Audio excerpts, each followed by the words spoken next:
धर्म याच्यात आपल्याला वारंवार फिरवल्या जातं. धर्मात जात आहे, जातीत जात आहे, धर्मात जात आहे, जातीत जात आहे, त्यामुळेच कदाचित माझा भारत मातीत जात आहे. हाही आपला इतिहास आहे. आणि टाळ्या बिळ्या वाजवताना रोग येऊ द्यायचा नाही, अटॅक येत नसते, जोरात वाजवायच्या.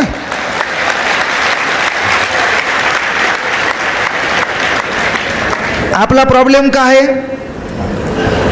त्यानं वाजवली का मग मी वाजवणार. त्याचं म्हणणं आहे मी एकट्यानंच वाजवली आणि कोणीच नाही वाजवली तर अख्खे लोक माझ्याकडे पाहतात. सबसे बडा रोग मेरे बारे में क्या कहेंगे लोग. सर्वात मोठा प्रॉब्लेम ते काय आपल्याला ताणतो, लोक काय म्हणतील. अबे लोक गेले चुलीत, आपल्या घरी काय ते काही एखादा दलिंदर एखादा क्विंटल गहू बी आणायले का? नाही ना. आणि म्हणून जगातल्या दलिंदर लोकांना काही विचार करो, फक्त आपण एकाच गोष्टीचा विचार करायचा, तुझी माय आणि तुझ्या बापाचा. जगात कोणाचाच विचार करायची गरज नाही तुला, फक्त तुझी माय आणि तुझा बाप. आणि जरासा आळस झटकायचा, आळस. आपला प्रॉब्लेम काय की मी काय म्हणलं, पुढच्यान टाळी वाजवली माघारल्याच्यान वाचायची का नाही. पुढच्यान वाजवली असेल तर ते पाहताय, वाजवली तर मग ते वाचते. नाही तर होतंय काय माहिती आहे का, घर आहे, एका घरात 3 आळशी आहेत, 3 मित्र आहेत आळशी. आळशी कळतंय ना, आळसाचे लय प्रकार आहेत, लय प्रकार आहेत. आजकाल मात्र त्या स्नॅपचॅटमुळे आळशीपणा ओळखू येणं. कोणी चांगलं दिसायले, न आंघोळ करणारं बी चांगलं दिसायले, आणि त्या स्नॅपचॅटवर ती आली विथ माय बेस्टी. अरे ताई तुला स्पेलिंग बरोबर येत नाही.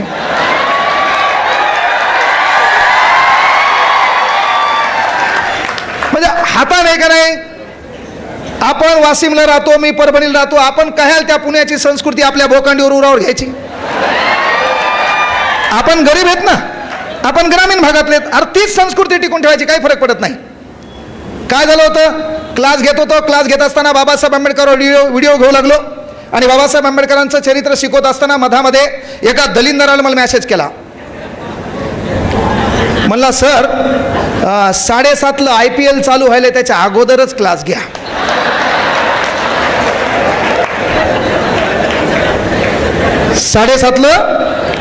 IPL चालू व्हायला त्याच्या अगोदर क्लास घ्या. मग मूडच खराब झाला ना. म्हणजे जिंदगीत मला वाटलं मी कह्याला जन्माला आलो. म्हणजे मी जीव तोडून ठरवलंय बाबा हे पॉईंट बोलायचे आहेत, या पॉईंटमध्ये काय काय आहे, नवीन पुस्तकं कोणते आहेत, अपडेट काय, असा डाटा तयार केला आणि शिकवायला जाऊ लागलो. पायरी ओलांडत नाही की त्या भिकार चोटाचा मेसेज आला मला. एकाचा मेसेज आला, मेसेज नाही पाहिला म्हणून त्यानं कॉल केला. गुरु कसे आहेत? तसाच आहे म्हणलं. सर एक काम करा म्हणले, 7:30च्या आत लेक्चर घ्या. ते IPL चालू होते म्हणले. मग IPL चालू होते म्हणलं, पहा जिंदगी 1 मिनट में नहीं बदलती, लेकिन 1 मिनट में लिया हुआ फैसला पूरी जिंदगी बदल देता है मेरे दोस्तों. माणसाचं आयुष्य एका विचारानं बदलतं. एका मिनिटात जरी माणसाचं आयुष्य बदलत नसेल तर एका मिनिटात घेतलेला विचार माणसाचं आयुष्य बदलतो. फॉरेस्टमध्ये नोकरी होती, छान पद्धतीनं मलाही तिथं जगता आलं असतं. मी काय धुतल्या तांदळाचा नाही, मी आधी जंगल इकलं असतं.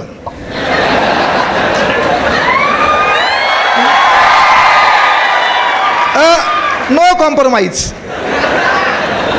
आपलं राहणीमान, आपल्या घरच्या गोष्टी मेंटेन करायच्या, बाकीचे सर्वच लुटायले. तर मग मी 2-4 झाडं ऐकलेत, काय बिघडायले? कोण राहिलं लुटायचं? सरपंचापासून घेतला तर डांबर खाय, सिमेंट रोड खाय, नाल्या खाय, सर्वच खाल्ले. मग मी तर झाडच खाऊ लागलो. म्हणून मी ते बी केलं असतं. पण ते करत असताना लहानपणी मी शाळेत असताना मला कोणी विचारलं तुला काय व्हायचंय, तेव्हा मी छातीत ठोकपणे सांगायचो मला मास्तर व्हायचे. मी छातीत ठोकपणे सांगायचो मला मास्तर व्हायचंय. आणि म्हणून शिक्षकांना दुसरा शब्द वापरला जातो, मास्तर. त्या मास्तराची व्याख्या मी माझ्या शब्दात केली होती. मास्तर म्हणजे काय, जो आईच्या स्तरावर जाऊन विद्यार्थ्याची गरज लक्षात घेऊन माझ्या स्वतःच्या लेकराला भविष्यात काय बनवायचंय यासाठी वर्गात जाऊन वर्गातल्या लेकरांना स्वतःचे लेकरं समजून जो तन मन धनातून शिकवतो तो खरा मास्तर. आणि म्हणून लक्षात घ्या की बाबा माणसाचं आयुष्य एका मिनिटानं बदलतं, एका मिनिटानं. कोरोना कालखंड होता, क्लास बंद पडलेले. त्याच्यानंतर कोरोना कालखंड संपला, सप्टेंबर 2021 आला. मधातच वडिलाचं निधन झालं. रुपया खिशात नाही, बायको पोलीसमध्ये, पण स्वाभिमान. कारण माझ्या बायकोनं माझ्यासोबत लग्न केलं तर मी फॉरेस्टमध्ये आहे म्हणून. माझ्या बायकोनं माझ्यासोबत लग्न केलं, मी हुंडा बिंडा घेतला.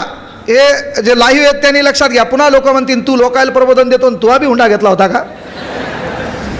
त्या काळी मला माहीत नव्हतं ना आपला कार्यक्रम चांगला होईल म्हणून. आणि म्हणून मी हुंडा बिंडा घेतला. आणि ज्या दिवशी मग एंगेजमेंट झाली, ती अंगठी असते ना या बोटात घालायची, ज्या दिवशी घातली की दुसऱ्या दिवशी मी राजीनामा दिला. मै बायको कोमात, अख्खी मै सासरवाडी कोमात. इथं माझे मेवणे आहेत, आता ते बी कोमात गेले. याच्यामुळे सोडलं होतं का? एवढ्या दिवस काऊन सांगितलं नाही म्हणले. अभिजित भांगर तुमच्या जिथं पोलीसमध्ये आहेत, माझे मेवणे आहेत, त्याला माहीत आहे.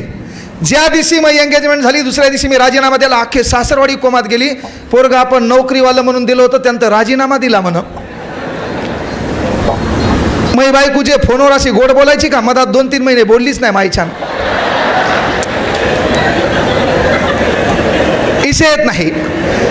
कामयाबी में दुनिया तुम्हारे साथ होती है, जब तुम नाकामयाब होते हो तो पूरी दुनिया तुम्हारे खिलाफ होती है.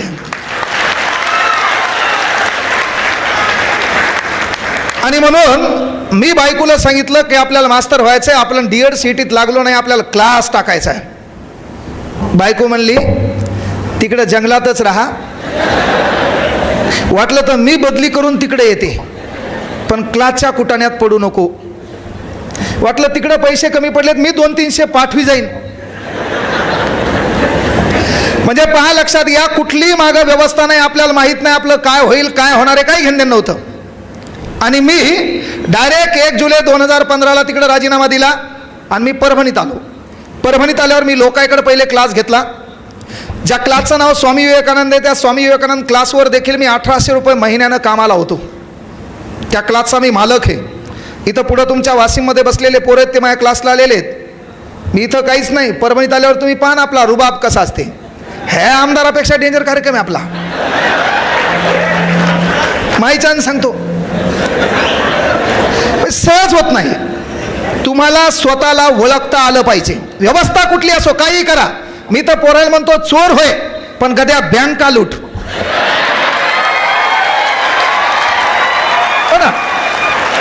नाही तर फोक्या चोर झाला, पॉकेट मारू लागला, पकडला, अर्धा तास तुडू हल्ला, काय कामाचा. ब्रँडेड चोर होय है ना. सध्या ज्या चोराच्या विरोधात तुम्ही बोलू लागले, त्या चोराला बी आपले साहेब म्हणले त्याचं बी योगदान आहे म्हणले देश घडवण्यामध्ये. न बोललेलं बरं. काय म्हणते, तू असंच म्हणतो आणि बोलून बी जातो. ही रियालिटी आहे. म्हणजे मी परभणीत आलो. परभणीत आल्याच्या नंतर मला वाटलं आपल्याला क्लास क्षेत्रात करिअर करायचं आहे. 6 पोरावर 3 महिने बॅच घेतली. 6 पोरावर 3 महिने बॅच घेतली. लहानपणीच आई गेलेली आहे. कोरोना कालावधीत वडीलही गेले. पण मात्र मेन काय होतं, मी नोकरी सोडत असताना, क्लास घेत असताना, काम करत असताना मला म्हणणारं कोणी नव्हतं तू काय करायला. बाप कधीच बोलला नाही. आई लहानपणी गेलेली. आणि तुम्हाला एक गोष्ट कधी मी लक्षात घ्या, ज्या माणसाच्या संघर्ष गाथा असतो, एखाद्याला एखादी रात्र सुखानं झोपायची असेल तर एक गोष्ट लक्षात घ्या, कित्येक रात्र तुम्हाला संघर्षमय जागाव्या लागतील. म्हणून तेव्हा त्या खऱ्या रात्रीचं महत्त्व तुम्हाला कळलं.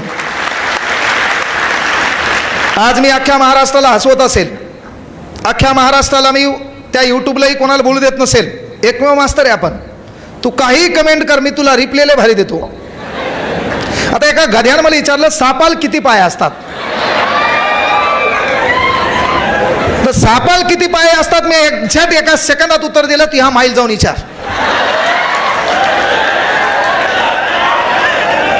आता कॉमन आहे ना प्रश्न, मी शिकवायलो काय, मी बोलायलो काय, तू विषय कोणता मांडतो, इथं वादे व्हायलेत ना आपले. हा पुन्हा मेन गोष्ट, आपण त्या 3 आळशी मित्रावर यायचं राहिलो तर आपण कुठेही जाऊ द्या, मग हा विषय सोडत नाही. ह्या लांब किती जाऊ द्या, पण मी मूळ विषयावर येतोच. सांगायचं तात्पर्य बाबा, 100-150 पोरं बॅचला होते माझ्या. परभणीमध्ये आमच्या एरियातून बाकीच्या क्लासला लोक जायचे. आपलं राहणीमान, आपलं बोलणं असल्यामुळं काही काही परभणीच्या लेकरांना आपला स्वभाव आवडायचा नाही. आणि आज इथं बसलेल्या वासिमकरांना गर्वानं सांगतो, सर्वांनी एकदा स्वतःसाठी टाळ्या वाजवा. कारण पहिले आणि ह्या ज्या तुमच्या टाळ्या आहेत त्या आमचे मित्र सुमित गोटेसाठी एकदा जोरदार टाळ्या वाजवा. कारण का माहितीये का, मी पहिला जिल्हा पाहिला की ज्या जिल्ह्यामध्ये सर्व अकॅडमीचे मास्तर एकत्र आणले आणि त्या गुणवंत ज्यांनी गुणवंतांना घडवले त्या शिक्षकाचा सत्कार करण्याचा पहिला सोहळा इथं पार पडला. मी अख्ख्या महाराष्ट्राच्या कानाकोपऱ्यात पोहोचलो, अख्खे लोक माझे स्टेटस ठेवलेत, पण परभणीच्या एकाही दलिंदरानं महा सत्कार केला नाही आतापर्यंत. काय प्रॉब्लेम आहे काय माहित. तेच लोकांना म्हणतात ते असंच बोलते पहिल्यापासून. आता काही काय म्हणतात ना असं बोलतं, तू बोलून दाखव, तू बोलून दाखव. नाही तू जीभ झडली तर मग ते बोलणं बी कला असेल भाऊ. आणि मी जे बोललो ते सर मेन गोष्ट आहे, त्या अनुभवातून बोललो. हे मायबाप, त्याच्यानंतर ते कष्ट, ती गरिबी, ह्या प्रत्येक गोष्टी मी अनुभवलेल्या आहेत. ज्या जुना पेडगाव रोडला आपला क्लास होता त्याच क्लासवर मी एका ड्रेसवर 1 वर्ष फिरलेलो आहे. 2-3 दिवसांत तो ड्रेस धुवायचा आणि तोच घालायचा. दिवस बदलले. असा भारतातला कुठल्याच ब्रँडचा कपडा नाही ते सरच्या अंगावर आहे सध्या. काही पण आपण स्वतःला ओळखावं लागलं. आणि मग झालं काय बाबा की मधात कोरोना आला. 101 पोरायची बॅच होती. आपली गाडी, आपल्या गाडीतलं पेट्रोल आणि थोडंफार राहणीमान आपलं. बायकोला मी बी द्यायचे नाही, बायको मला बी द्यायची नाही. आपण किराया बिराया 2-3 मास्तराचा पगार, असं आपलं बढिया लाईफ चालू होतं. ह्या कॅन्टीनवर 4-4 तास मोकार गप्पा करायच्या. कोणालाही फोनवर बोलायचं आणि कोणाचाही फोन उचलायचा. मी काय बाबा थोडा आहे, मला विमान आहे का नाही असं. त्याला आता कळालं, आबा हे बी आपल्यासारखंच आहे म्हणले. हे बी काय म्हणले, आपल्यासारखंच आहे. मिथियासारखा नाही पण दलिंदरा. व्यवस्था बदलायची असेल तर पहिल्यांदा आपली अवस्था बदलावं लागते. आपल्याला परिवर्तन करायचं, ते परिवर्तन करताना पहिल्यांदा आपल्याला आपल्या गरिबीची लाज वाटली पाहिजे. आपल्या गरिबीचा आपल्याला राग आला पाहिजे. आणि त्या रागासाठी कुठल्या मोटिवेशनची गरज नाही, कुठल्या विचाराची गरज नाही, कुठल्या स्टेटसची गरज नाही, कुठल्या भाषणाची गरज नाही. गावामध्ये आपण जीवन जगत असताना एखादा सरपंच आहे, त्या सरपंचाच्या बायकोनं घातलेली नेसलेली साडी आहे आणि तेच आपण घरी गेल्यावर आपल्या माईनं नेसलेली साडी आहे. ती साडी जर 2 जागी शिवलेली असेल तर त्या व्यवस्थेचा विचार तुझ्या डोक्यात आला पाहिजे. त्या घरातल्या पोरीनं घातलेला पंजाबी ड्रेस असेल आणि माझ्या घरात माझी जी बहीण आहे त्या बहिणीनं घातलेला पंजाबी ड्रेस असेल, त्या ड्रेसमधला फरक तुझ्या लक्षात आला पाहिजे. त्या श्रीमंताच्या घरातल्या लेकराची शिक्षणाची व्यवस्था आणि तुझ्या मोठ्या भावाच्या शिक्षणाची व्यवस्था आडवी आली तेव्हा तुझा बाप लोकाच्या कामाला जातो, याबद्दल तुझ्या मनात तुला राग आला पाहिजे. आणि तरुण या नात्यानं तो काम आहे की तरुण म्हणजे ज्याच्यावर ऋण आहे, ऋण म्हणजे कर्ज. कर्ज कोणाचं? शोषितांचं, पीडितांचं, वंचितांचं, गरजवंताचं. तुझ्या मायबापाच्या डोळ्यात निश्चित पडलेलं स्वप्न पूर्ण करण्याचं जी ताकद तुझ्या मनामध्ये आहे त्याला म्हणायचं आपण तरुण आहेत. आणि म्हणून जेव्हा या लोकांची व्यवस्था पाहिली की याच्याकडे सर्वच आहे, गाडी आहे, घोडा आहे, बंगला आहे, खाण्याची व्यवस्था आहे, कपडे लत्ते, घर बीर सर्व आहे, तेव्हा आपण आपल्या घराकडे पाहिलं. माया माईच्या साडीचा प्रश्न आहे, माया बापाच्या कपड्याचा प्रश्न आहे, माया घरातल्या घराचा प्रश्न आहे. कुठतरी आबडधोबड घर बांधलंय, त्या घराच्या सिमेंटवर पाहिलं असेल तुम्ही की भिंतीवर सिमेंट मारण्यासाठी, पुट्टी मारण्यासाठी बापाकडे पैसा नाही. मोठ्या बहिणीच्या लग्नाचा प्रश्न निर्माण झालाय. तेव्हा तरुण म्हणून एकच काम करायचं, एकांतात त्या अर्शात पाहायचा, अर्शातून आतून आवाज आला पाहिजे, ये सब कुछ बदलने की ताकत तेरे अंदर है, सिर्फ तू बाहेर निकलना सीख. ही सर्व ताकद तू यामध्ये. आणि म्हणून तुला त्या गोष्टीचा राग आला पाहिजे. तिथं कुठल्या भाषणाने परावर्तित व्हायची गरज नाही, कोणाचा डायलॉग ऐकण्याची गरज नाही. आतून एकदा आपण पेटलो तर आपण विकासासारखं पेटायचं नाहीये.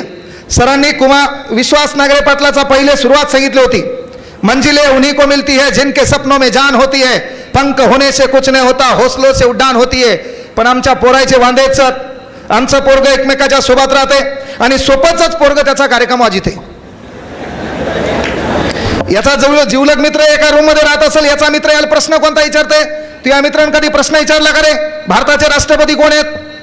नाही. विचारला भारताचा पंतप्रधान कोण आहे? नाही. प्रश्न काय विचारते? परराष्ट्रमंत्री कोण आहे?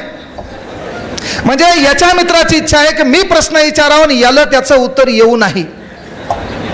हे असे दलिंदर मित्र. याचा सर्वात मोठा प्रॉब्लेम. एखादा पहा तयारी करत असताना, तयारी करता करता एखादा डायलॉग ऐकला कोणाचा?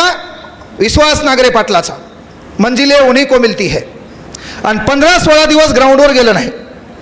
15-16 दिवस ग्राउंडवर गेलं नाही. ग्राउंडवर नाही गेल्यावर 16व्या दिवशी मूड जरासा खराब झाला म्हणून ग्राउंडवर गेलं.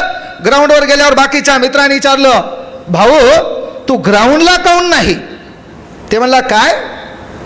बाकीच्या मित्रांनी विचारलं तू ग्राउंडला काऊन नाही? ते म्हणला काळे लॉनला विश्वास नागरे पाटील आलते, त्याचं भाषण ऐकलं भाऊ, आता ठरवलं ओनली IPS. लगेच बाजूचं म्हणलं तू. त्यानं दुसऱ्या दिवशी 30 नाईट पॅन्ट, 30 टी शर्ट, पामा, गोल्डस्टार, इनिस्टार, शेगा बूट घातला. पळ 1600 मीटर. नको म्हणले. म्हणजे आपल्याला रिवर्स कोण केला? जवळच्यानं.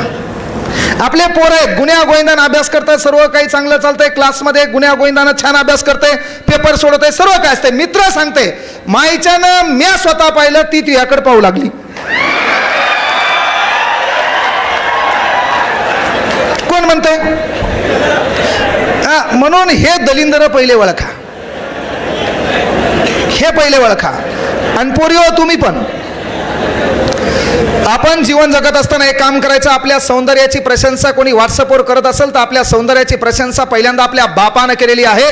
काय करायचं करा, मात्र आपल्या बापाची मान कधी खाली जाणार नाही, हा विश्वास या ठिकाणी द्या. आपण रिस्पॉन्स दिल्यावर पुढचं दलिंदर आपल्याला बी रिस्पॉन्स करण्याचा प्रयत्न करते. म्हणून पहिलं काम आहे आपण पाहायचंच नाही. पहिलं आपलं काम आहे त्याच्या व्हॉट्सअपला रिप्लाय द्यायचाच नाही. ते वरतून काय करते, व्हॉट्सअपवर एक टीम बांधते सेंड, रात्री 11 वाजता ही पाहती, आणि ही काय करते 2 टीम बांधती सेंड. तिकडून ते 3 टीम बांधते डडंग टटंग टटांग. लगेच ही इकडून हम HMMM. मग काय आपल्या पोराला कळालं, अरे हाय रिस्पॉन्स. मग आपलं पोरगा काय करतं, एक दिल हे पा दिल असा गोल 4 आणि त्याच्यावर 3 दिलेत, डुडुंग टुटुंग टुटुंग. ते पाठवते. ते पाठवल्यावर डबल म्हणते हम. मग हे काय करते, डायरेक्ट दिल पाठवते लाल भडक. मग ते मोबाईल मध्ये असं करते लपाक लोपो. आणि ते पाठवल्यावर हिनं हम केलं की अलकाल जमलं. आणि म्हणून दलिंदरा